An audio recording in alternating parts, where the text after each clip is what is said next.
اليوم المباراة النهائية على كأس الخليج للشباب بين المنتخب اليمني والمنتخب السعودي. بالتوفيق للفريقين. طبعا المنتخب السعودي معروف شابع بطولات ناشئين او شباب او اولمبي او الفريق الاول، ما شاء الله ما يحتاج يعني.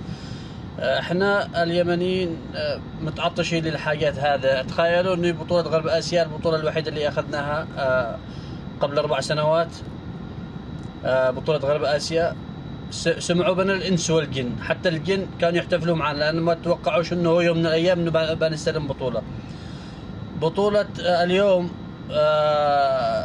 يعني بالنسبة لنا شيء كبير ما كنا نتوقع. احنا شاركنا بالبطولة كنا نتوقع إنه زي الفريق الأول، مجرد فريق يعني تكملة عدد الأمانة يعني. بس انه تدخل وانت لا عندك امكانية وتوقعاتك صفر وتوصل للنهائي، هذا شيء ما قد حصل لكرة القدم اليمنية ابدا. احنا بدينا البطولة خسرنا 1-0 من السعودية، قلنا بس هو هذا امكانيتنا يعني، هذا هو اخرنا يعني، ما فيش داعي انه يلا احنا نكمل لهم بس العدد حقهم.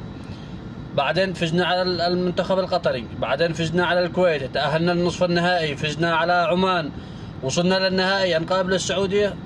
ما كان بالحسبان أمانة. بالتوفيق إن شاء الله. وأنا بس رسالتي للاتحاد كرة القدم السعودية، في عندنا لاعب اسمه عادل عباس، راقبوه والله لن تندموا. لاعب ذو إمكانيات عالية، لاعب مهاري جدا، احنا باليمن نسميه ميس اليمن. خذوه يعني، لا حد ولا تعملوا شيء، جربوا صاحبنا والله راح ينفعكم افضل من اي اجنبي. الامانة احنا نتمنى نشوف اي لاعب يمني بالدوري السعودي، لكن ما كان عندنا اللاعب اللي نشجعكم ولا نكون واثقين بلاعبنا نقول لكم خذوه ولاعبوه، هذا على مسؤوليتنا. بس عادل عباس للأمانة لاعب مهاري ولاعب عنده إمكانية. احنا باليمن ما عنده يعني، حتى الأكل ما كناش نأكل اللاعبين، كل لاعب يأكل ببيتهم وجاي يلعب بالملعب يعني.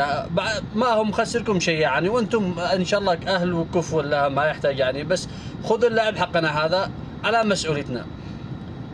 ضبط معاكم خلوه يلعب بالدوري السعودي. نتمنى ان اليمنيين نتمنى نشوف لاعب يمني في الدوري السعودي امانة. بس الحين جاء اللاعب اللي نقول لكم خذوا اللاعب هذا واحنا مسؤولين عن لاعبنا.